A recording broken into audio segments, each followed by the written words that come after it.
Ladies and gentlemen, welcome to today's morning session. Please welcome on stage our next speaker, Tine Starič.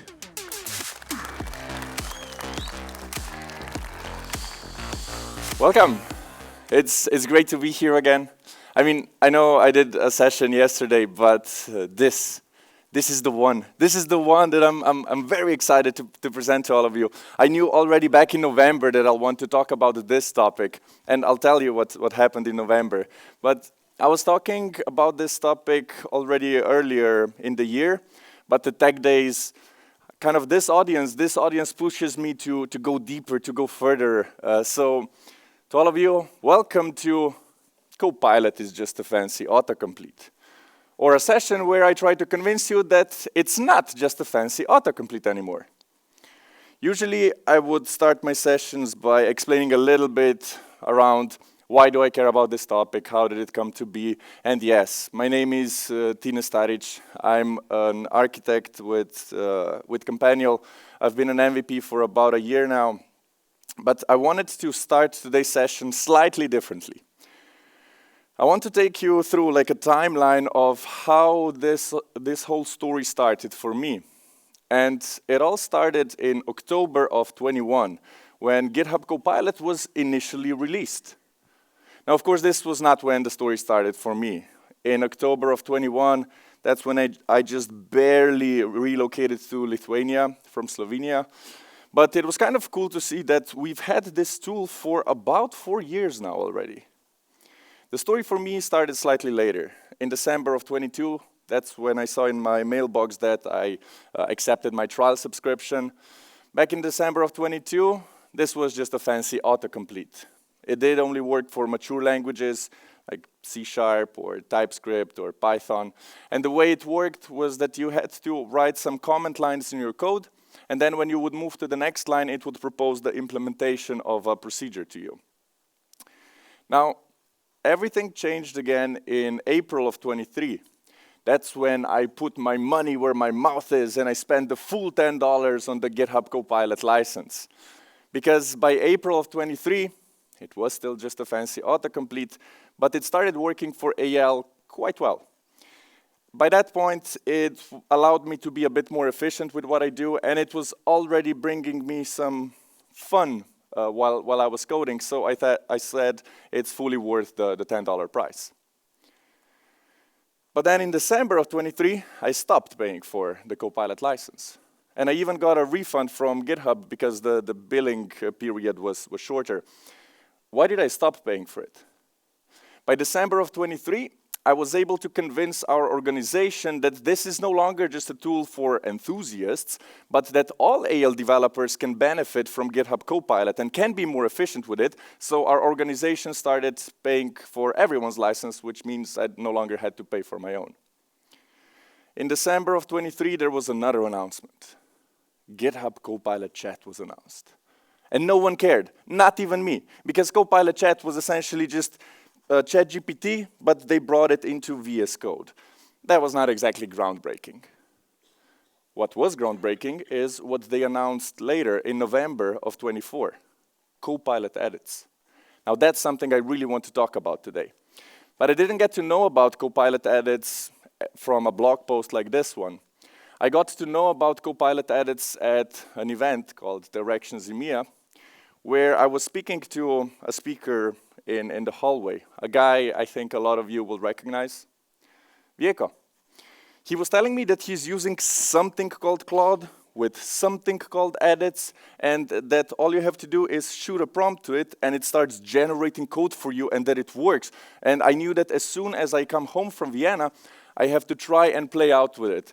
And I did. I first tried it out with like C# and Python, and that was groundbreaking. You really just, you type a sentence of what I want and of what you want, and something else generates the code for you. And then I tried it with AL, and it worked for AL, and that's how I knew in November already that this is the topic I want to speak about at Tech Days. And that's what brings us to June of 25, to BC TechDays. When you get accepted as a speaker to BC TechDays, Luke, the organizer, Luke, he sends an email with all the tips, what you should do, what you shouldn't do. One of the things that's in that email is thinking about live coding, think again. Watching someone debug in silence is less thrilling than it sounds. Use copy-paste or preloaded files for smooth sailing. Well, I'm sorry, Luke, but we're going to do a lot of vibe coding as well, but live coding today, but I'm not going to be the one writing most of that code. I don't really have a structure for today's talk. What I do have is a bunch of examples of how I use GitHub Copilot for AL work. But on top of all of these examples, I also found quite a couple of interesting pictures when I was preparing. Here's one of them. And this one also kind of captures what I'm trying to pass on to you. I think for too long, we've been looking at AI as something that takes in inputs, then something magical happens, and then we get some outputs. I want to explain to you how does Copilot actually work. Because what I've noticed is when I talk to developers, when they see how things work, they're more eager to try the tools out themselves. But also, the more you are going to realize how Copilot works, the better suggestions you're going to get out of them in the end. So, if I just quickly now explain the project background, I want to explain what the code base is going to be about, which we'll be looking into for most of the session. What I've been doing for the most part last year was working with a non-business central ISV. An ISV that has an inventory predictions backend service, but they don't have any AL developers. So they asked us to build a library app for them so that when AL developers want to integrate with their backend service, they could do so in an easier way. Now, all of you actually know what a library app is. Think of a scenario where you want to integrate with Azure Blob Storage. If we would like to integrate with Azure Blob Storage, we would usually create a code unit where you create a procedure to get the access token, to list all blobs, to put the file, to get the file, to rename the file. But if you think about it, this is not the code you write when you integrate with Azure Blob Storage. This is. You just use one code unit, the ABS blob client, and you initialize that code unit, and then you get the file out of it. Right? So that's the same approach we tried to take with that non-business central ISV. So instead of developers having to worry about what's in the JSON payload, what kind of fields should be in there, instead all they have to do is populate a certain temporary table, and then you pass that temporary table into a certain code unit, which does all of the rest. Does the authentication with the backend service, does the logging, the error handling. And with that, let's go to VS Code now. So, this is essentially the project I was talking about. The backend service has a lot of different APIs, and for each of those endpoints, we have to create a temporary table for it, and then the code unit that handles all of it.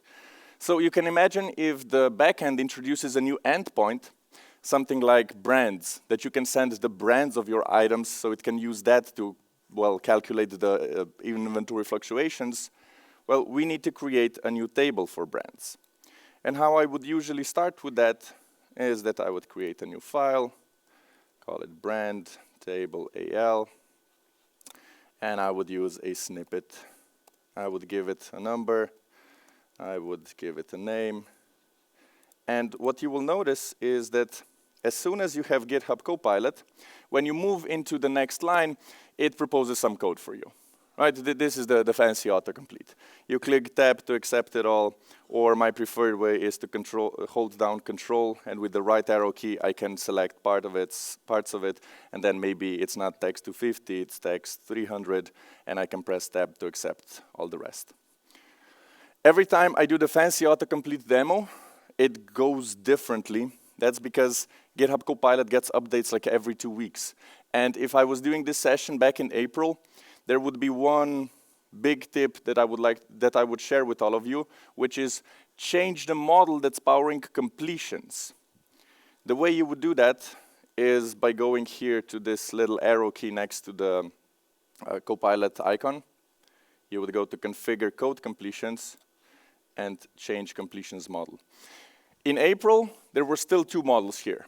GPT 3.5, which was the default, and then GPT 4.0, which is the new, better model for it, right? And in April, I was still saying go switch to 4.0 because it is better. It is better for AL. But now it became the new default. But I still wanted to show you where do you switch these completions models, and because Microsoft, I believe, soon will introduce another model based on the GPT 4.1 model. And again, that model won't be the default, and we will first have to switch around to it.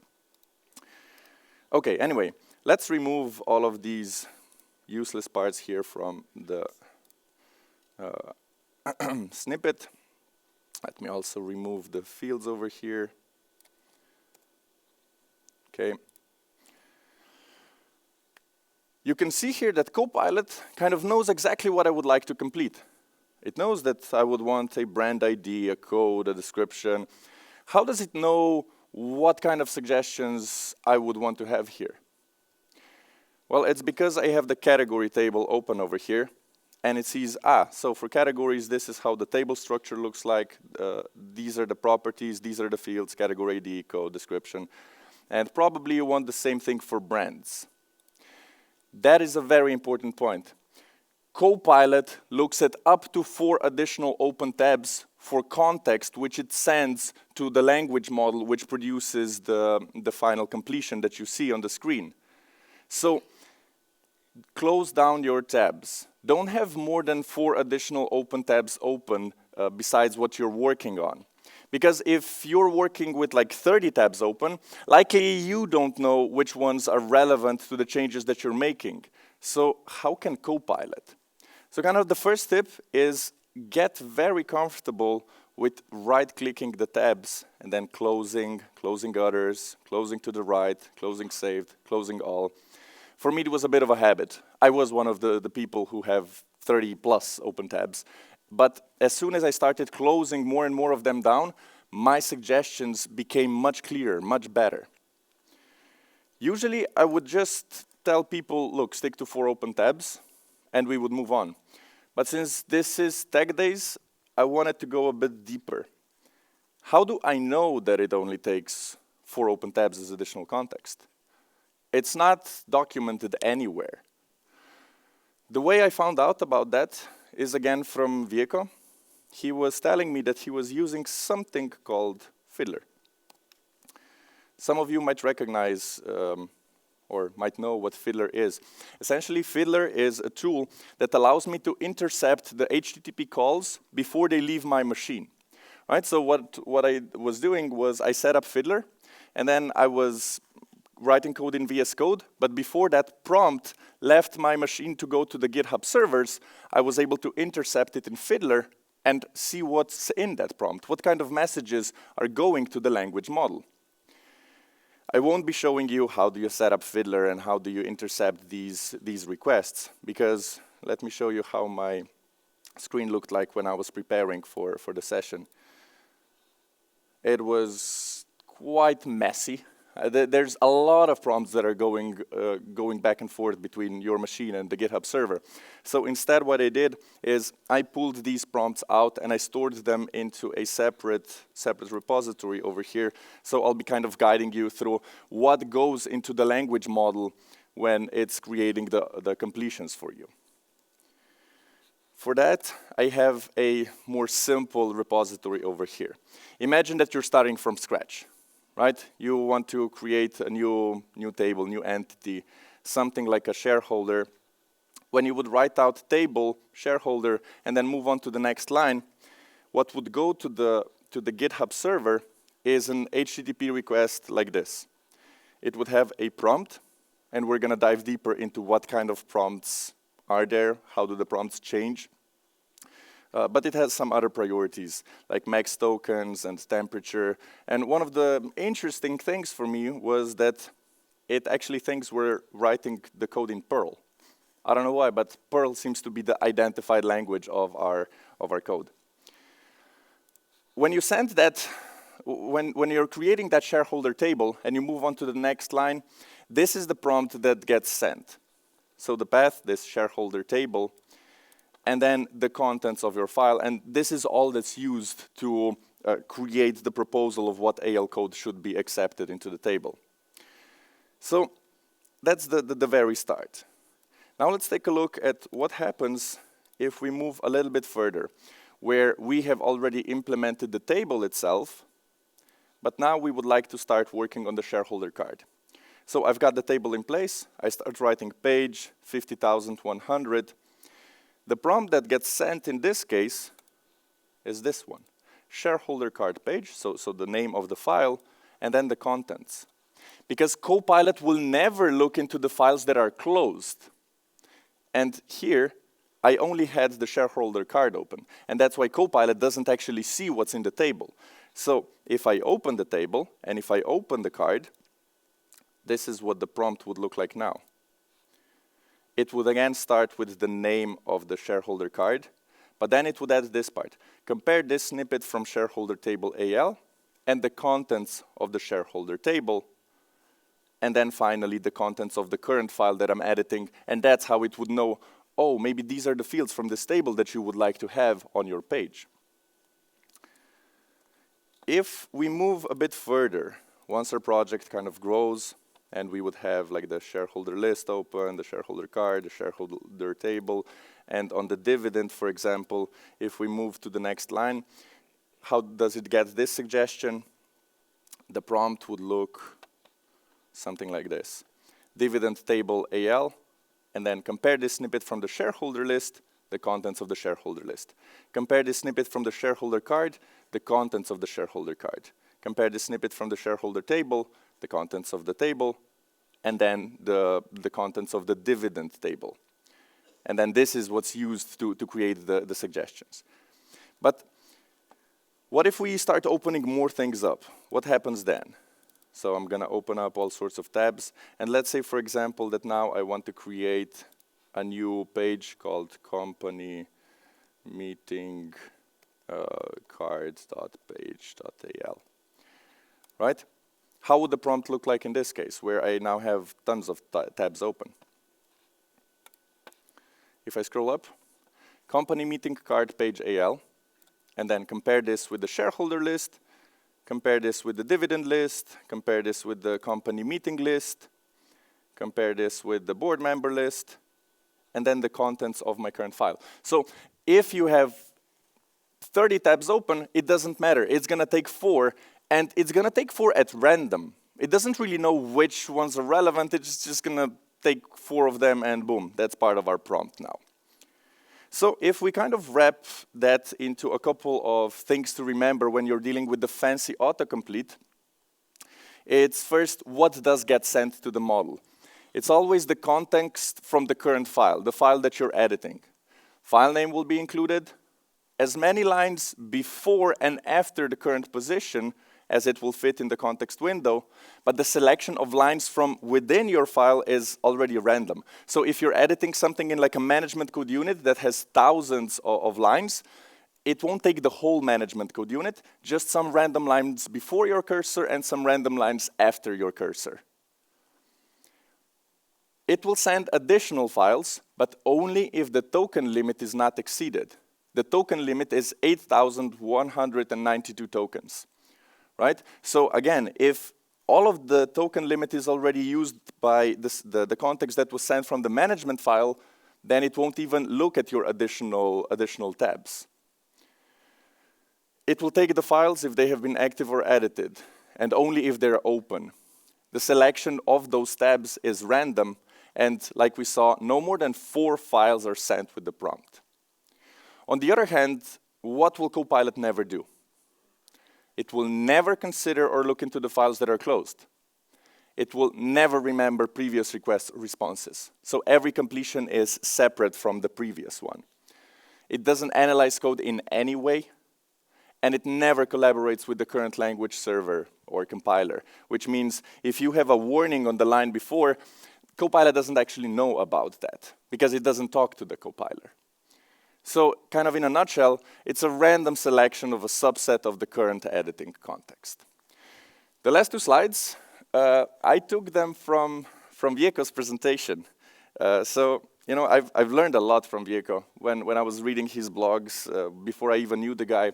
But I also learned a lot from him when it comes to, you know, how do you do presentations. So I do consider him a little bit of my mentor. So even though he's not here this year to present at BC TechDays, well, a little bit of him is here with us. But let's get back to our brands. You know, everything that I've talked about, that's still just the fancy autocomplete. And the title of the session says that Copilot is more than just the fancy autocomplete. So let's not talk about the fancy autocomplete anymore. What I do want to talk about is what happens when you click this Copilot logo over here. When you click it, this pane on the right pops open. And initially, it's going to be on this ask mode. This is the Copilot chat I was talking about, the ChatGPT, but in VS Code. And what you could do with it is, for example, something like, what does this file do? Right? And after a couple of seconds, it's going to say that this is the table, this is its purpose, these are the key characteristics. This is not what I use Copilot Chat for. Later, I'll share some examples of how do I use Copilot Chat, but this is the boring part. This is not the groundbreaking part of Copilot. The interesting part, the one I really want to talk about, is not in the ask mode, but in the edit mode. So let's switch to edit, and it's going to say that we're changing the chat mode and we have to start a new session. Yes. So edits, you can think of edits just like the chat mode, but with chat mode you talk about your files, about your code. Edits can actually go in and modify your files. And if you're going to be using edits, the very first thing you should do as AL developers is go to the model selector over here and choose one of the Claude models. Claude, Sonnet 3.5, 3.7, Sonnet 4. I don't know what it is with the Claude models, but they're so much better for AL code, it's crazy. You might not see Claude models here. If that's the case, you have to first enable them in your GitHub settings. Now mind you, this is GitHub settings, not VS Code settings. For that, you have to go to github.com/settings/copilot/features. And if you're buying your own license, you will be able to enable or disable the features here on your own. If your organization is buying the license for you, then your organization's administrator will have to come in and enable these. I don't really have an argument why you wouldn't enable all of them, but in case you don't want to, here's the 3 that I absolutely would have enabled. Anthropic Claude 3.5, Anthropic Claude 3.7, and Anthropic Claude Sonnet 4. Because these Claude models are just so much better for AL than anything else. As soon as you have them enabled, you will see them in your model selector. Now, why are edits so much better, in my opinion? Part of it is because we can use these Claude models that know how to write AL. But the second part is because with edits, you can take control of your context. We just spent 10 minutes talking about how do you set up the context that is going to be set to autocomplete, and we talked about how it takes some files at random. With edits, you take control of the context. If I want the language model to look at the brand table, I can pull in the brand table. If I want it to see the category table, I pull in the category table. And these are the only 2 files that the language model will see. I can control what the language model sees. And then I can give it a prompt, like, create the brand table similar to category table, add brand ID, code, and description. And you shoot that off, Copilot thinks for a moment, and then says, okay, here's the step-by-step solution of what I'm going to do. I'm going to create the table, and these are going to be the fields, and then it generates the edit. Now, it will mostly do a good job, but it will almost always mess up the object IDs.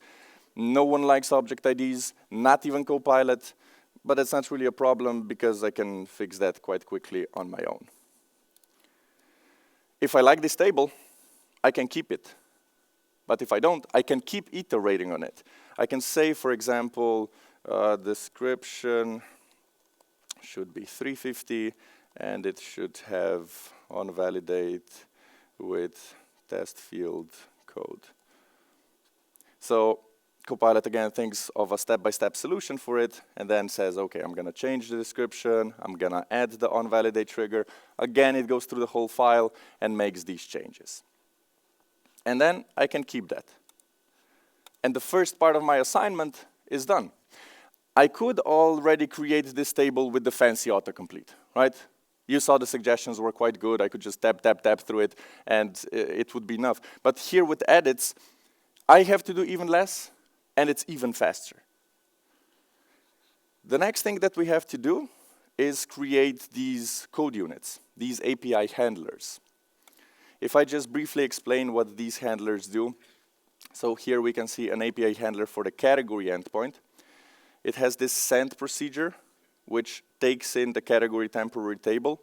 And then with the data in this table, it goes into generate JSON, where it adds to the JSON payload all the properties from the table. So the category ID, code is active, and so on. On top of creating the JSON payload for the certain endpoint, it also assigns the correct endpoint to our HTTP request and assigns some query parameters, but those I'm not gonna get into. And then sends everything off to this communications management. This is the code unit that handles the authentication and the logging and the retry and the error handling. So we've got this one ready for categories, but now we need to create it for brands. One thing I would really suggest to all of you is when you're using Copilot edits, when you're done with one single logical step, start a new session by clicking the plus over here. Why? These language models, they have a certain context window.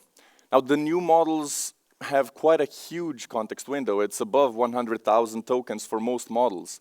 But what I've noticed is, first, if you throw more context into the language model, it's gonna take more time to process it. But also the accuracy seems to kind of go down. So I prefer to keep my kind of chat lengths as short as possible. When I'm done with a certain step, I move on and I start a new session.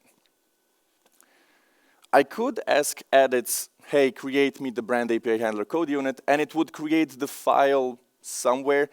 In my experience, especially with the multi-root workspaces, it doesn't always do a good job of placing it in the right folder. So my workflow has been that I create the new file, brand API handler code unit AL, but I'll let AI fill it in. So I can now pull in the brand API handler, the category API handler, and I'll pull in the brand table so it knows which fields are in there. And I'm gonna shoot off a prompt, create the brand API handler similar to category API handler.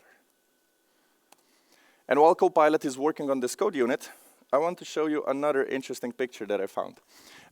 So I often get this question, why does Copilot work so much better for mature languages, like C# or Python? Even yesterday during Dimitri's session, there was a question, why is it not so good for AL?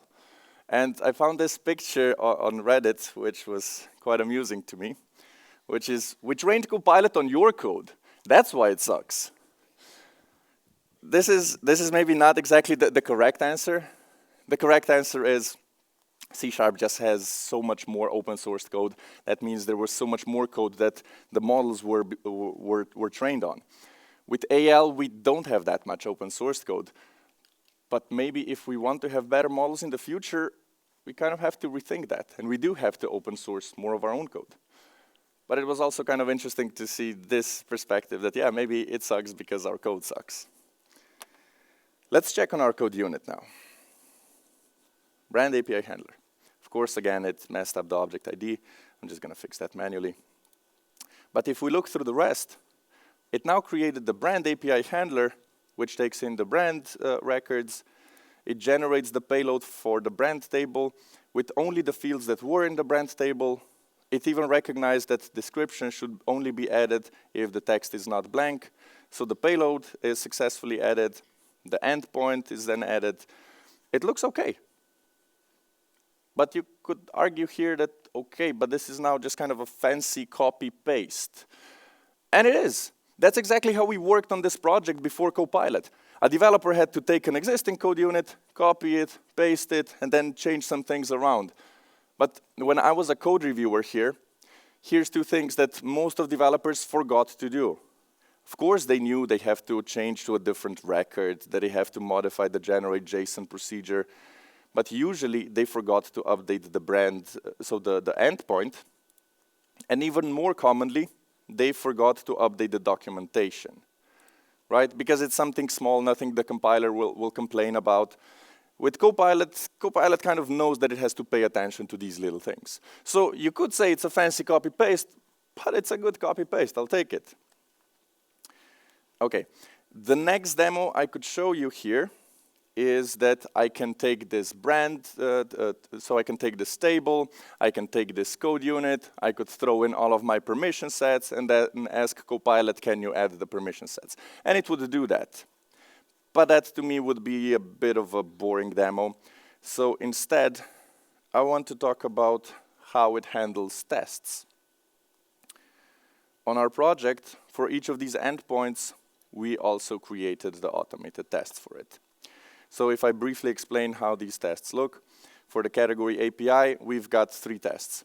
We check if the payload is created correctly, we check if the endpoint is created correctly, and we check if the query parameters have been assigned correctly. So if we just check these steps over here, we first mock the client sender because we don't want to actually send the request to the backend. We create a random number of categories, and then we use the API handler to send it off, and in the end we assert if the request body was created correctly or not. If I show you the endpoint test, it's more or less the same thing. Mocking the client sender, creating a category, then sending it off with the API handler, and then asserting the endpoint that was used in that request.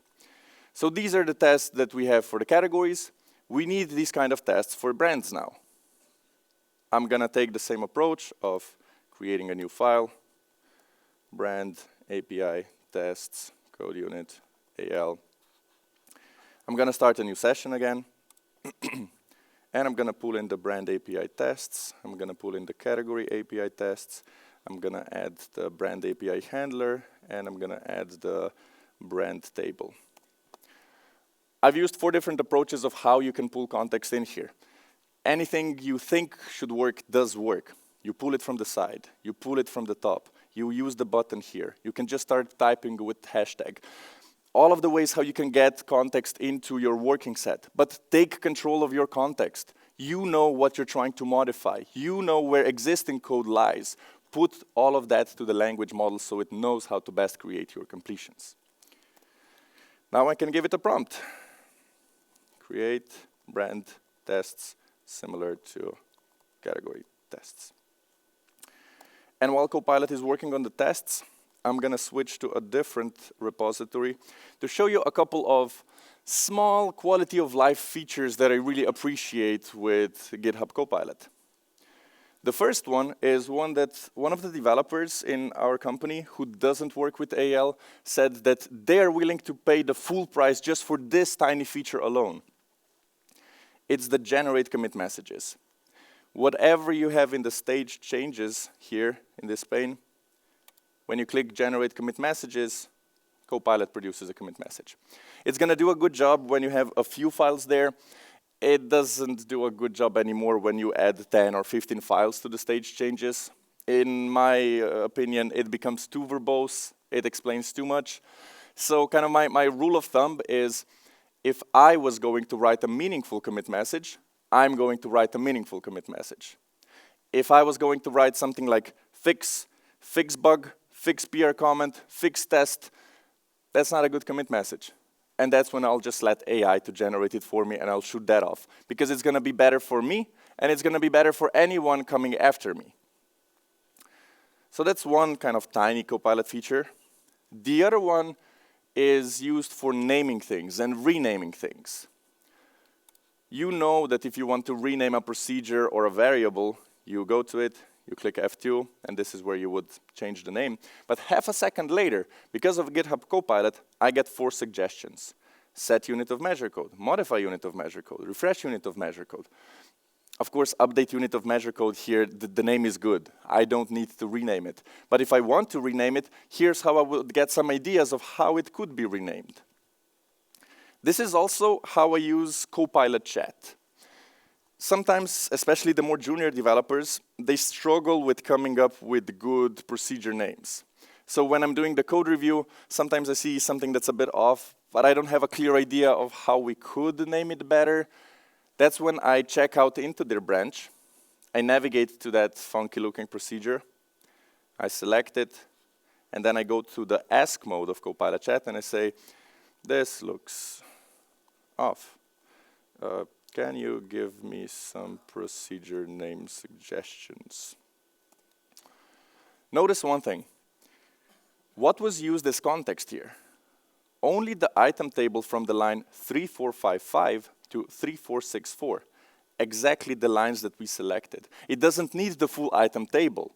So if you select part of the code, that's the only thing that's going to be used when you're talking to Copilot chat. And a few moments later, it's going to suggest some of the more descriptive options. And I can use some of these suggestions to put them into the pull request and say, hey, maybe some of these would make more sense. OK, those were like 2 quality of life features. But now let's go back to check on our tests. Again, object ID, not good. Let's change that. But the rest, if we look at it, what it did, it again mocked the client sender. OK, great. It creates a random number of brands now. It uses the brand API handler to send everything off. And then it asserts the request body. Exactly the test that I need. Why did it know how to create a test here? Well, it's because the brand functionality is very similar to the category functionality. And for category functionality, we already have tests. So writing tests for brands was quite simple. If we think that we can now throw our legacy management code units into Copilot and ask for tests, we're not going to get good tests out of it. Because if your code is not testable, no amount of Copilot is going to help you write tests for it. The eco session throughout the year this year was all about how can you get Copilot to write tests for functionality that's completely fresh, that hasn't been tested before. And the answer is, well, it's something that he has been preaching for the past 4 years, actually. You need testable code.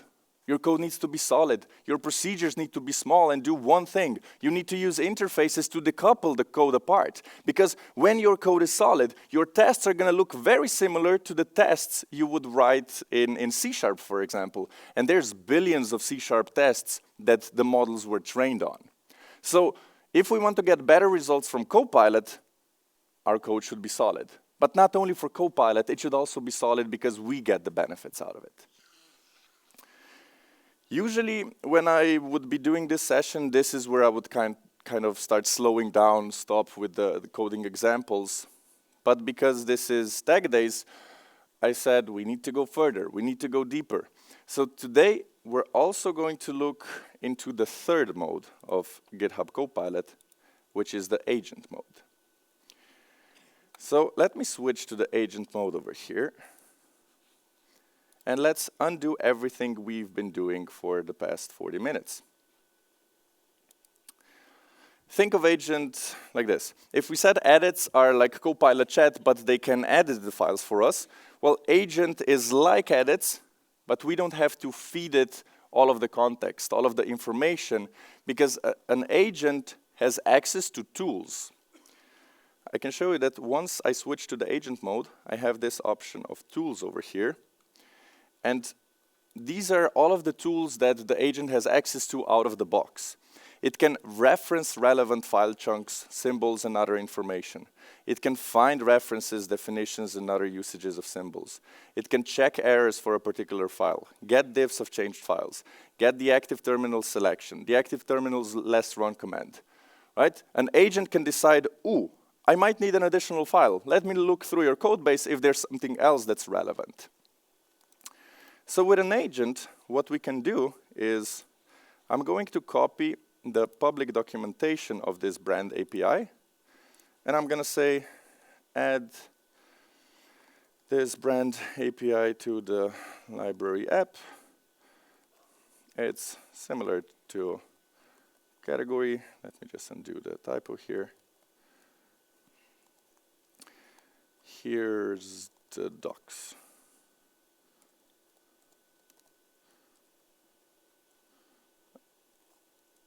Just a second. There we go. And I'm going to shoot that off. And now the agent is going to take some time to work through this assignment. It's going to check the documentation, then it's going to do all the different searching and figuring out what it has to do. And while it's doing that, I want to spend this time talking a little bit more about how can you get the best results out of the agent mode. But for that, I want to first switch into our PowerPoint. So, if we come back to our point first, brands were able to be created by the Copilot edits because they were very similar to categories. Does that mean AI can only generate AL code when we show it AL code? No, it can also generate AL code from scratch. Now, how did I kind of stumble onto that? It was when I was preparing for a session we did with Waldo a couple of months ago. It was on the topic of Power Platform. Waldo was talking about Power Platform, about when should you use Power Platform if you're a BC partner. And one of the slides that I had there was that you should use Power Automate to simplify non-critical integrations. Something like, let's say we want to connect Business Central with Teams, right? We absolutely could do that in AL. We can create the team setup table and the team setup page, and a code unit with the get access token procedure, and the procedure with the send channel message, and a procedure that handles these HTTP headers. We could do that. Or we could add 2 boxes in Power Automate. When something happens in BC, send a Teams channel message, right? And when I was preparing this slide, I was thinking to myself, wait, but now we have agent mode. Does my point still stand that we should use Power Automate because writing AL code would take too long? And I tried using Cursor. Now I will be talking more about what is Cursor, how does it compare to VS Code a little bit later. But for now, just think of this as a different flavor of VS Code plus GitHub Copilot. It looks more or less the same, and it has the same AI screen here on the right side. And what I gave to Cursor in agent mode was this prompt. Create a setup page for an integration with Teams, add a page, extend the customer list page with an action, create a code unit. If there are any credentials needed, add that to the setup table. Within about a minute, the agent created the folder, the source folder over here, because I had nothing. And then it created the team setup table for me. It created the page. It created the page where you would type in the message that you would send to Teams. It created the code unit with all of the integration logic. And then it even created the page extension and added these actions to the customer list. So I think my point that we should use Power Automate because AL code would take too long to write does not maybe stand anymore. But what does stand is the point that AI can write AL code from scratch. This project had nothing in it. It was an empty project. And I said, create me an integration, and this is what it did. Now, is this code perfect? No, it's not. If we look at the code unit, like why do I need the trigger section, an empty trigger section here? Do I really need to have all of these variables as globals? Probably not. I would think most of these could be locals. But this agent gives me a starting point. I don't have to start from 0. But then to make this code good, well, of course, I have to invest some time to make it better. I started using this prompt of create a setup page for integration with Teams, yada, yada, yada. I started to use that as my own personal benchmark. Whenever there's a new model coming out, a new mode coming out, so whenever I'm trying to compare what VS Code does versus what Cursor does, I always give it this prompt to create an integration, and then I kind of compare the results. So I tried to do the same with the agent mode in VS Code with GitHub Copilot. If we look at the prompt, it's the same prompt as before, but actually here I started it with this, boost this prompt. Before I talk about what does boost this prompt do, we first have to talk about kind of the importance of prompt engineering. Because if you write a bad prompt, you're going to get a bad completion. If you write a good prompt, you're going to get a good completion. So I'm going to right now do the similar demo that I've done on the How to Be a Prompt Engineer session that I've done earlier in the year. Has anyone seen that session? A few of you? Okay, so you kind of know what's happening, but the rest, let me show you what I have. In that session, I start with this little example, which is trying to highlight to people that these machines, they're not some super smart machines that understand our prompts, that understand our questions, but they're just dumb computers calculating probabilities and then choosing whichever word sounds next. So I've built myself this token probability visualizer. Think of this as ChatGPT, but we're kind of looking under the hood, and I've got more available options here, like temperature and max tokens. And the way I would do a demo there at the How to Be a Prompt Engineer is that I would start with a sentence, "Today is a good day. Let's go to A." But now, before I let AI finish this sentence for me, I want to hear some of you. How would you complete this sentence? Natalie, today's a good day. How would you complete this sentence? Let's go to an ice cream bar. To an ice cream bar. Okay, good choice. Today's a good day. Let's go to a pool. Okay. And today's a good day. Let's go to a. What's your choice?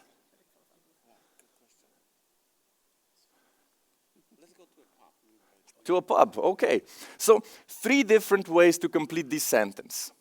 All 3 make sense, right? You cannot say that one is more correct than the other one. Let's see how AI would like to complete this sentence. Today's a good day. Let's go to a beach. But let me show you one thing. If I hover over the word beach, that's just one of the words the model could choose from. It could choose the word park. It could choose the word party, cafe, good. The model doesn't really understand that today's a good day. It just knows that if the sentence starts with today's a good day, it usually completes with the word park. Now, how does the model choose which words to go for? A safe word or a risky word? That's all based on temperature. So temperature 1 means that the model can sometimes go for a risky word, something that had a low probability, and something it can go for a safe word, something that had a high probability. So if we move the temperature all the way down to 0, and if I remove this completion over here, and I generate it again, notice that most of the words here are now yellowish or greenish, right? All of them are the highest probability words at that point. And even the words that are kind of reddish are still the words that had the highest probability. So the temperature is how the model chooses between these available words. But here's another thing. How do we impact which words even are available here? Well, let me show you what happens if we modify our prompt a little bit. I'm going to say, I just bought a new swimsuit. So, you just bought a new swimsuit. Today's a good day. Where would you like to go? The beach. The beach, right? The beach makes more sense. We wouldn't buy a new swimsuit and then go to the mountains. So, let's see. If we bought a new swimsuit and today's a good day, the model would like to go to a pool party. Now, words like pool, beach, water, swimming, these kind of words make more sense, right? So, and I just wanted to highlight that a good prompt has a lot of impact in you getting a good completion out of it. And how does that all kind of tie back to what we saw in Visual Studio Code? I've started my usual prompt with boost this prompt. And what does this do? It adds a certain action to the agent which says, I'll boost this prompt first to make it more detailed. So it takes in my, let's call it casual prompt, which I just kind of typed in, and it's first creating it into a far more structured prompt. Let's create the setup page configuration, design the theme setup, add the necessary validation, include test connection. Then let's move on to page extensions. Then let's move on to integration logic. So it took my casual prompt and it added all of the structure to it to turn it into a good prompt. But how do you get this capability? You need an extension called, let me make this a little bit bigger, Prompt Boost. When you have this extension installed, you can start your prompts with boost this prompt and it will modify the prompt for you first. But you don't only have to use this within the agent pane over here. When you're working with GitHub Copilot, you can create some of the prompts that you would maybe like to reuse multiple times. You put them in this .github/prompts folder. And for example, here I have an example of a prompt which gives it instructions how to create documentation. So if I modified 4 or 5 files and I would like to quickly generate some documentation which I would add to the pull request description, I would pull all of the necessary files into my working set over here. And then when I click /, you're going to get these saved prompts available here. So the /generate docs, that's the name of the prompt that I've saved here. But that's kind of the side point I wanted to show here. What you can also do is create a placeholder. And with a placeholder, you can write your casual prompt in here. And with the extension, you then get this button boost prompt. And in a couple of seconds, it's going to take my casual prompt and turn it into something that has more structure. So let's see what it does for the integration with Teams. There we go. It took my simple prompt and turned it into something better. You can, of course, modify this further. I don't, for example, care about the security considerations right now. I can remove that. But this is all just to show you how you can take your simple prompts into something better, because a lot of us, we don't really have experience with prompt engineering. So just remember that a good prompt means a good completion. A bad prompt means a bad completion. And the prompt boost extension is kind of here to help bridge this gap. So with good prompts, we're going to get good results. But there's also another problem with AI and agents. I have a different demo for that. We're going to go to our lovely ChatGPT. But before I show you this one, I'm again going to ask one of you to play a game with me. Think of a word. I'll try to guess that word. Okay? So you've got 5 seconds. You've got the word? Okay. Is it book? No. Is it library? No. Is it hospital? No. Okay, I give up. What's the word? The word soccer. Soccer. Which word did you choose? Soccer. Say again? Soccer. Soccer. Okay. Okay. So when I asked you to repeat the word that you chose, you kind of knew it, because you chose the word when I gave you the task, and you kind of knew this is the word you chose up here. I wanted to play this game live with ChatGPT, but it only works in like 62% of cases, so I didn't want to risk it. So I'm going to show you what I did yesterday. I played the same game. Think of a word, and I'll try to guess what it is. Okay, let's go. Book. Nope, not a book. Beer. Tempting, but no, not beer either. Okay, beach. Still not. Getting warmer. It's something you can feel but not touch. Okay, I give up. What is it? It was hope, as if I was ever going to guess that. But here's what you can do with ChatGPT. You can edit your message, and you will basically just send the same message again to ChatGPT. So it was hope, right? Except then it was freedom. And then it was nostalgia. So, I mean, what word was it? I told you to pick a word up here, but in the end it was just, producing more words. And that's kind of the problem with these AI models, right? You're gonna use agent mode. It's gonna create some AL code for you, but it's not going to do a perfect job. It might name the files the wrong way. It might name the procedures the wrong way. It might order the variables the wrong way. So you're going to continue prompting it, hey, can you change the variable order? Can you fix the file namings? All of these things. But at some point, you're going to start a new session, and the agent is going to forget everything about what you just talked about, and it's going to make the same mistakes again because it doesn't have any memory. But that's something that we can fix in VS Code with these files called Copilot instructions markdown.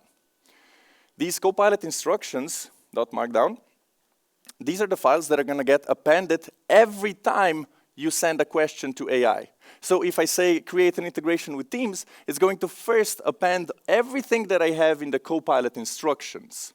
So I use this file as memory. And if I show you what do I have in here, if we go a bit through it, so I don't like my object names to be longer than 30. We cannot have them longer than 30. I want all of the procedures to have brackets. Event subscribers. I don't want to have quotes here. Variable definitions. This is how I want my variable ordering. AL-specific guidelines. I do not want to see implicit parameters on these record operations. I want to see explicit parameters. JSON handling. For example, we just recently got the capability to use get text, get integer, get boolean on the JSON object. But because these models have a learning kind of cutoff date before the release of the latest AL language, it doesn't know about these additional JSON handling parts. So it kept trying to do the JSON object.get. But I used the memory file to tell it, no, look, this is the new feature we have. This is what you can use. So kind of remember that when you're going to be working with AI and it's going to start creating the mistakes and you're going to be fixing the mistakes, remember to add things to your Copilot instructions.md because that's how it's going to remember to not make the same mistakes next time. I'm going to share my Copilot instructions. I have not been blogging a lot this year because the conference season was very wild. But once we complete the BC TechDays event, I'm going to get back into it. I'm going to share what I have, and of course you can use that. But also contribute, maybe we could make one of these files as like a community project, and we could all add our rules to it, which could be used as memory. Okay, now let's go check on our agent that was working on brands. Where is that one? Oh. It got stuck at some point. Still, I think it did most of the work that I wanted to show you. We can still go through the first part. So the agent, what it did is it fetched the documentation. Then, because I told it that this API is very similar to category API, it went to check the code base for anything related to categories. And it pulled all of these files on its own. Then it got enough information and it started creating the files just like we did before. The brand table, the brand API handler, the brand API tests, even the enum had to be modified. Then it went in to look for permission sets. That's the next thing it has to add it. I didn't put permission sets into my initial prompt, but I had it in my Copilot instructions, right? That was part of it, that it should always look into existing permission sets and modify them. So it modified the permission sets that we're using here. Now, in this next part, I see that it's trying to look for if there's anything related to brands already to check for that. It's going to try to do some more work, but essentially it already completed the parts that I wanted to show you. The brand table, it looks exactly like we've done it before with edits. The API handler, it looks exactly as before when we created the Codeunit with edits. Just that this time we also have the permission sets, and here the API tests also the way we've implemented them.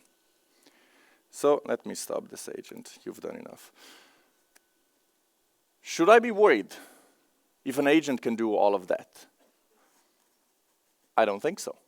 Because why did the agent know how to build the brands with such a simple prompt? Well, it's because brands are very similar to categories. If you think about it, this task to support the brand API in our library app, that's a boring task. You take some of the things that existed and you modify them a little, and that's the job completed. A developer doesn't really want to do that. We want to do the interesting parts. We want to do the problem solving. So if agents are going to take care of the boring work, I would say go ahead. let the agent take care of these kind of tasks. On the other side, we saw that agents can start the work from scratch, right? It created the Teams integration, but the Teams integration wasn't good. But then you and I, the experienced developers, we're going to take that starting point and turn it into something that's maintainable, something that's testable. However, we don't have to start from scratch. So, in my opinion, like these agents, they're awesome. They're going to take the boring work, they're going to give us starting points where we have nothing, but for everything in the middle, for the complex problem solving, that's where it's still a developer's job to do the things. And that's why, in my opinion, is actually that agent is nice, but edits are the cool feature. Because edits won't go into the files that I haven't specified and try to change something. With agent, I often get frustrated because I say, let's modify this code unit and this table, and then it starts modifying a README file and creates some documentation, and then it finds something there and something there. Like, no, code unit and table, that's what we want to edit. And I can do that with edits because I can control the context. So take control of your context with edits. The idea that agents are going to replace 70% of us, in my opinion, that's just kind of marketing bullshit. Okay. The next section that I want to talk about is VS Code plus GitHub versus Cursor. Why are we talking about a new development environment now? What gives? Like, what's the difference? Should we all switch? Do we have to go for Cursor? What's the difference? Well, here's my take on it. VS Code is a product that was well developed for years, right? Commit, commit, commit, commit, commit. At some point, a group of people decided, we kind of like how VS Code looks here, but we want to put more focus into it when it comes to AI-related features. And that became Cursor. Cursor is a fork of VS Code, just that they've put much more focus into how the AI parts of this development environment work. Should you all go for Cursor? No. I would say if you are not buying a license for Copilot or not buying a license for Cursor, then do take a look into Cursor and what it can do for you. Because the way I see these two products is that Cursor is always kind of like 2 steps behind GitHub Copilot, and GitHub Copilot is catching up. I've been using both of them side by side for the past 7 months, and honestly, Cursor does something awesome, and then GitHub Copilot gets an update, and then Cursor gets an update, and GitHub Copilot gets an update. So don't worry about your FOMO. Like, it shouldn't exist. You're not missing out on anything if you're not using Cursor. But it is slightly better. The way I would compare the two is, people ask me, which one do you prefer, GitHub Copilot or Cursor? And it's similar to if you would have kids and they ask you, hey, which one's your favorite? Is GitHub Copilot your favorite? Is Cursor your favorite? And of course, you have to be the responsible parent. No, I love you, GitHub Copilot, I love you, Cursor. But then as soon as one is out of the picture, I prefer Cursor, and it's by a lot. But honestly, throughout the 7 months, the situation was just kind of constantly switching. They really are neck and neck. However, I do kind of prefer Cursor a little bit, so in this next part, I do want to show you my kind of favorite 4 things about Cursor, which make it stand out from GitHub Copilot, but you will also see that it's not that big of a deal. So if your organization is already buying a Copilot license for you, don't worry about Cursor. Of course, we're going to look at another Teams integration. This time, I was using this prompt to evaluate the, the Claude 4 Sonnet model. So I gave it this prompt, and as it went through, it created the same objects we've already been looking at. So tables, pages, code units, page extensions. But at some point, I wasn't happy, so I started complaining. I said, yo, I actually don't like page X 50,100.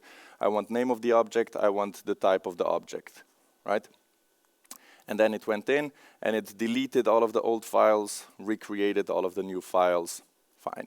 But I wasn't okay with that, I complained more. I said, string substitute number should always use a label variable instead of hard-coded text. It should be local, and it should have a comment property explaining the placeholders. Fine. Agent picks that up and goes further, replaces all of the hard-coded texts with variables, goes on, goes on, goes on, goes on. And then I complained again. Where is it? Here it is. I said, only use begin, end to enclose compound statements. Otherwise, we get that warning of why do we have only one statement within begin, end. So it was fixing that as well. And we already talked about this, right? I should put all of these rules into my memory. Here's one cool thing about Cursor. What you can do with Cursor after you've had your discussion with it, you can do a / generate cursor rules, right? And what this will do, I won't be executing that because it takes too long. I've already done it this morning. When you execute generate cursor rules, it's gonna, based on your conversation about AL development best practices, it's going to create comprehensive cursor rules. So the equivalent of Copilot instructions, but for Cursor. And it's going to place them here in the cursor rules folder. So if I show you one of these, let's say label best practices, based on the conversation we had with the agent mode, it created this memory file for me. And now it's a bit long, of course, but I could just take some of the parts from here and move them to my main Copilot instructions file if I was using a GitHub Copilot, or just create, I prefer to keep one big memory file with these kind of rules. Additional thing that I very much prefer in Cursor is that these rules files, they can have the type manual, which is the same as our generate docs prompt we saw earlier. Something that I manually have to invoke whenever I want these rules to be applied. We can also have always. Same as Copilot instructions.md. Whatever is set to always will always be applied on top of the prompt you sent to Cursor.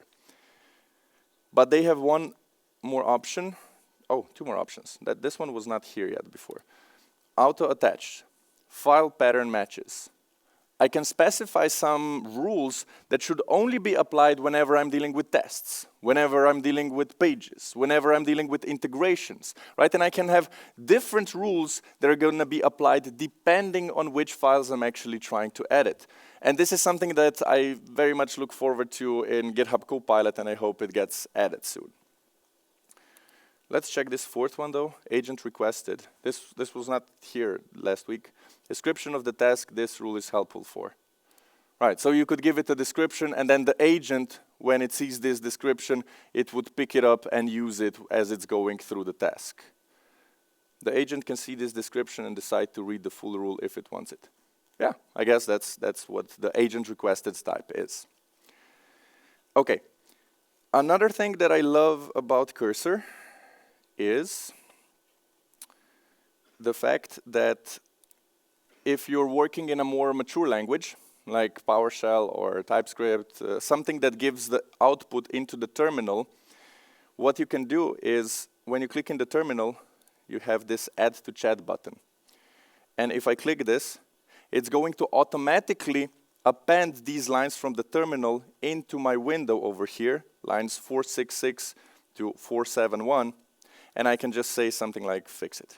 Right, and it will go and see the error and then try to fix my PowerShell script to fix that error.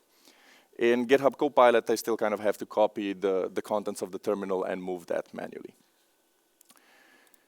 The last one I want to show you is something called Next Edit Suggestions. But for that, I think I first have to reload this window because I'm not seeing my models. Let me quickly do that. Oh, it's because it was set to auto. Yeah, okay. So next edit suggestions. Next edit suggestions are an evolution of the fancy autocomplete. We talked about fancy autocomplete and how it can propose code that you can accept when you move into the next line. But the problem with fancy autocomplete is that it only works when you're standing in a new line or at the end of an existing line. Now, what next edit suggestions can do is something like this, if it will work. I think I have to wait for the objects to load. I shouldn't have reset my window, but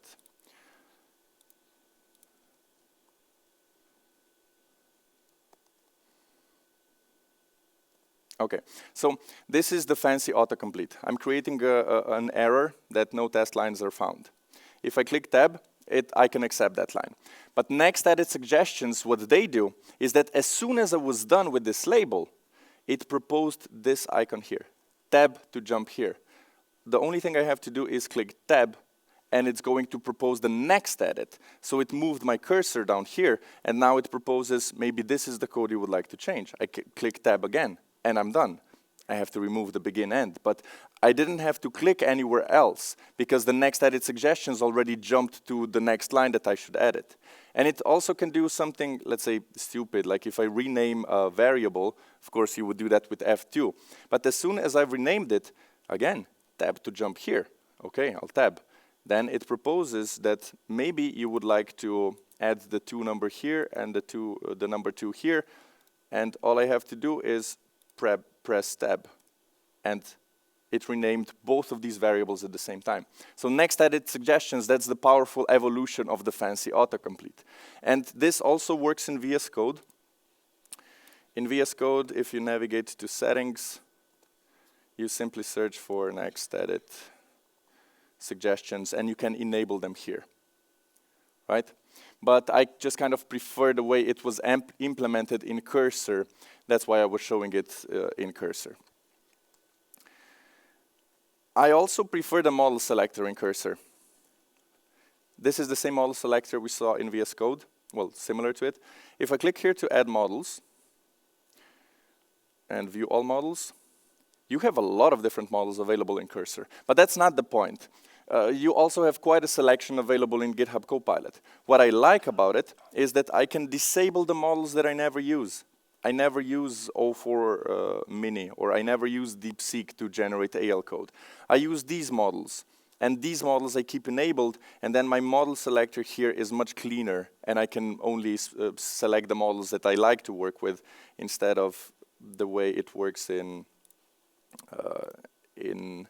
Copilot, where I have all of the models available to me, always present here. Okay, so I want to start slowing down and show you just one more set of coding examples before we return to the slides, because I do still have some slides I want to show you. And that's going to be here. Copilot edits are going to do an amazing job for modifying files. An agent is going to do an amazing job to modify your files if your files are not too big. In my experience, anything above 500 lines becomes a pain. Honestly, I try to keep my files under 300 lines to get the best performance out of Copilot edits. But we have also kind of adopted a lot of legacy Navision files, those management code units that have thousands of lines. So what are we going to do there? If you try to use edits with a file that has thousands of lines of code, it's going to take a long time to get through everything, and it's sometimes going to do a wrong edit in the first part, even though that's not even where I want to make my changes. But that's where the inline Copilot comes in to save the day. The inline Copilot is what happens when you click Control-I. Right now, I'm in this item table, which has more than 4,000 lines of code. If I would give Copilot edits a prompt like, if no is empty, then exit instead of error, it would take so long to come to the line 2,955 to modify the check documents. And probably it would also make some wrong edits above or maybe in the bottom part. Like, it wouldn't do a good job. But inline Copilot, first, here you can also set the model which you would like to use, so choose Claude. But the cool thing about inline is that it only works in the selection, right? I've selected this procedure. Inline Copilot is only going to do edits within this selection. Now, it still is taking a bit longer than I would want to, but at least it completed the request in about 5 seconds. Edits would go on for about a minute to do maybe something. The problem with inline Copilot, however, is that we don't have control of the context. So if you're using the inline Copilot, you're back to the 4 open tabs rule. I've got 2 more examples of the inline Copilot, both of which are in the terminal. So in the terminal, the first way how I use the inline Copilot, which you can get through the same control I, is that sometimes I know of command lines, but I don't really know how to invoke those command lines. Recently, that was the case with the interactive rebase. I know what interactive rebase is, I know what interactive rebase does, but I don't really know how to invoke interactive rebase. So what I was trying with Copilot is do interactive rebase last 3 commits, and then 2 seconds later, I get my command and how it's invoked. And I can either run it directly, or I can insert it and maybe change to 5 commits if I want to.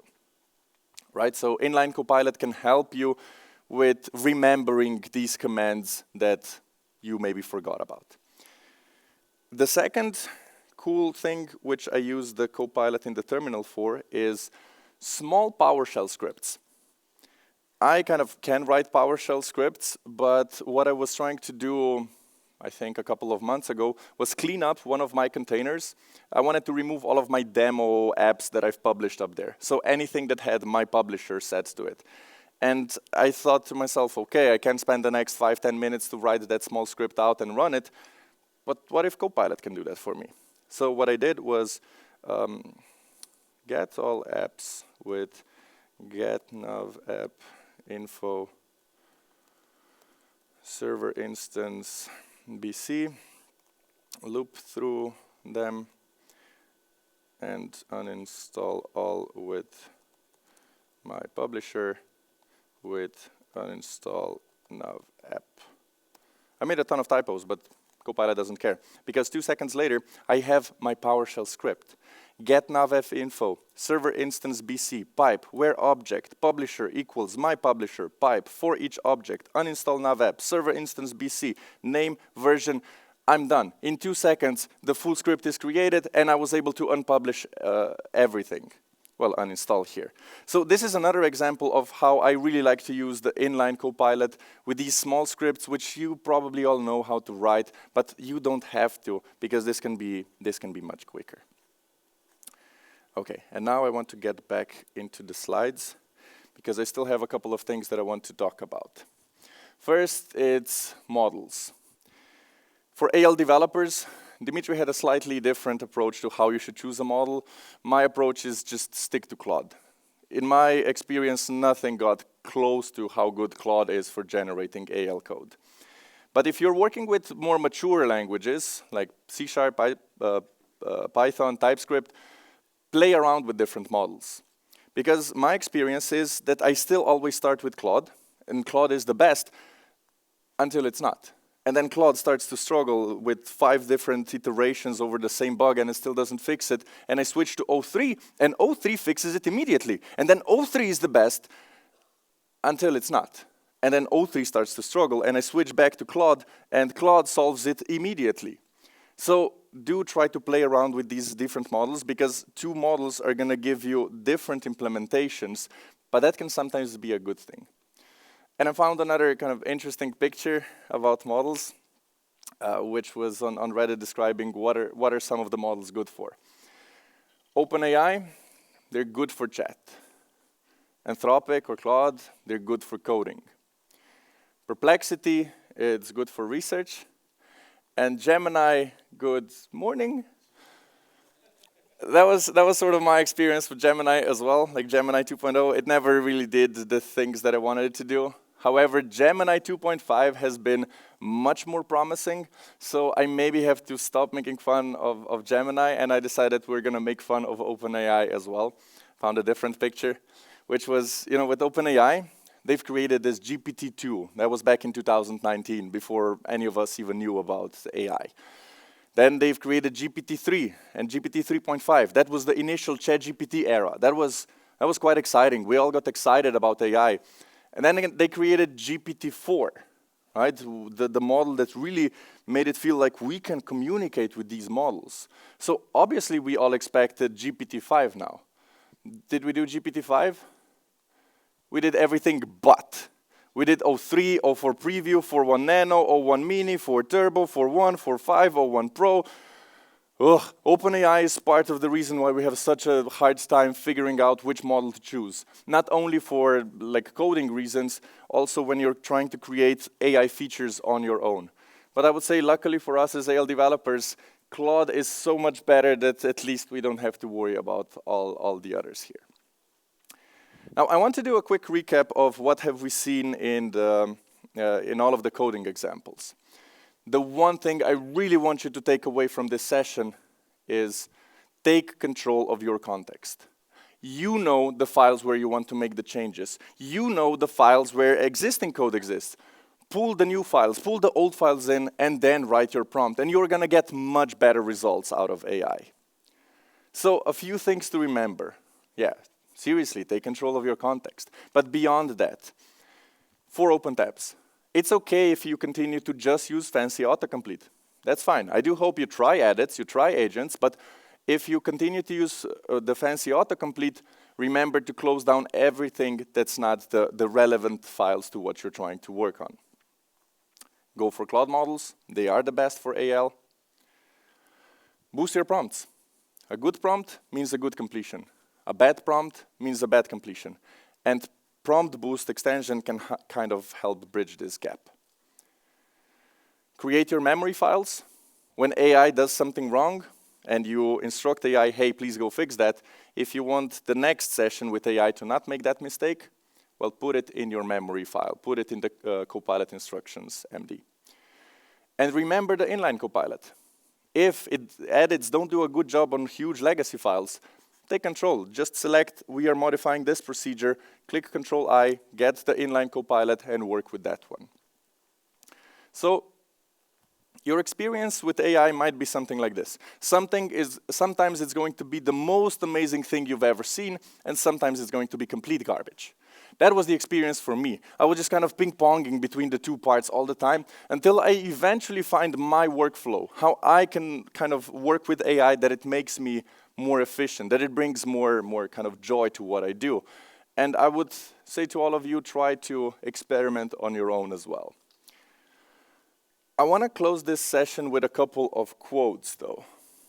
One of the key things to prompting Cursor or GitHub Copilot, and AI in general, is to know the limits and not to get too greedy. One certain step at a time is better than trying to do 5, which are 99.9% going to fail. Absolutely. If we try to ask the world of Copilot edits, it's not going to do a good job. But if we break that problem down into individual steps and then use Copilot edits to help with these individual steps, we're going to get much better results. I've got one final kind of entertaining picture that I found, which is, my throughput has doubled by harnessing AI. So you're smart now? I'm stupid faster. Because, you know, just because you can write more code doesn't mean that all of that code is good. I wouldn't necessarily equate more code with better performance. And I want to close with this one. People aren't drawn to software development because they like writing code. It's because they love solving problems. Code is the medium. The real gratification comes from how quickly you can bring ideas to life and see the results.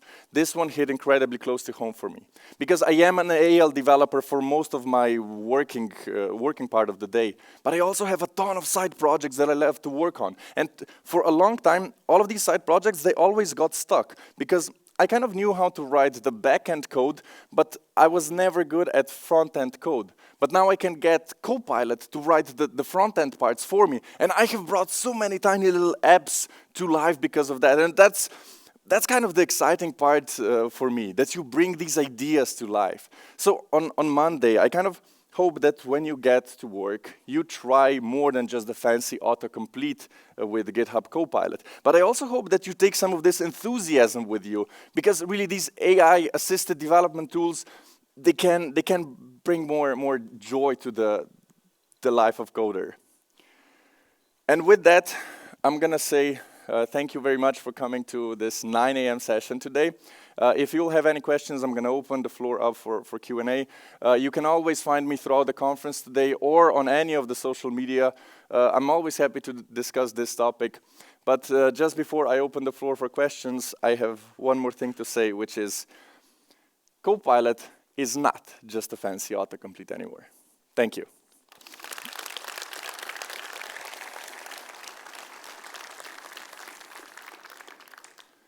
And now, if anyone's got, already here in the front row. Thanks. Is there a way how to centralize the memory for the AI? It means not have them as a part of the repository, but somehow have the link to some. Right now, no. As far as I know, it does have to be a file within the repository. Yep. Let me get the T-shirts. You said there's this rule that it only takes 4 open tabs into account, and can you maybe publish how you use Fiddler to figure it out that it's 4 tabs, because maybe they will update this in the future, or maybe like a small tutorial how to set this up? I can. So I asked ChatGPT how to set up Fiddler. I could probably still find that conversation. But if you ask ChatGPT, how do you set up Fiddler to intercept calls from VS Code, it's going to give you a step-by-step instruction. You install it, you enable the HTTPS communication capturing, you add some filters because you're going to get way too much information, and that's how you're going to see these API calls going out. So the first time I did this was in November, then it was 4 tabs. I tried it again last week when I was preparing the session. It was still 4 open tabs, but I'm kind of on the lookout as well if they're going to increase that or not. Over there.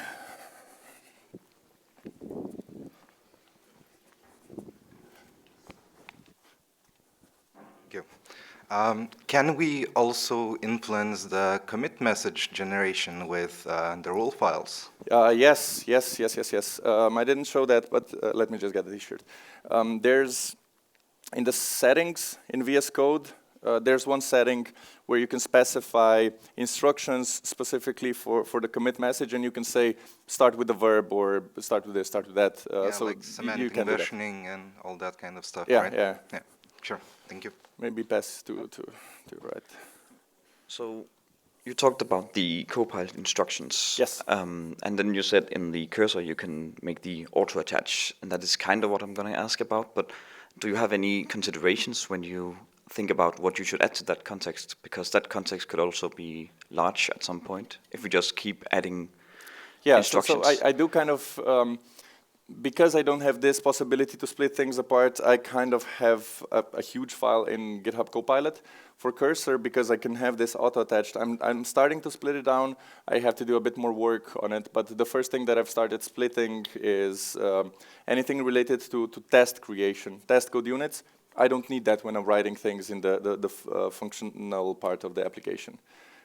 So I am now going into the direction of splitting, but I'm also waiting for GitHub Copilot to support like directory level these instructions. Yeah. Okay. And there's one behind you then. Yeah, actually my question is regarding the models in itself. So somehow now they are trained to get better, let's say, for a specific language. But my question is there a way to specifically enhance or train those models specifically for my session? For example, I want to provide my data set for my local source code or my own repositories or workspace or whatever. Not in a sense that you would train a model. Like training a model takes so much data that it doesn't make sense for one organization to do that. There is one thing with GitHub Copilot which I didn't get to experiment because you need the enterprise queue of like the GitHub itself, but it can have access to your repositories and it can kind of search through your repositories that you have on GitHub in your organization if you give it permissions to. But that can help. But it's not going to be any better than if you just locally clone that repository and use the agent in VS Code. So in terms of training it specifically on your data, I would say in the BC world we don't have enough data to consider that.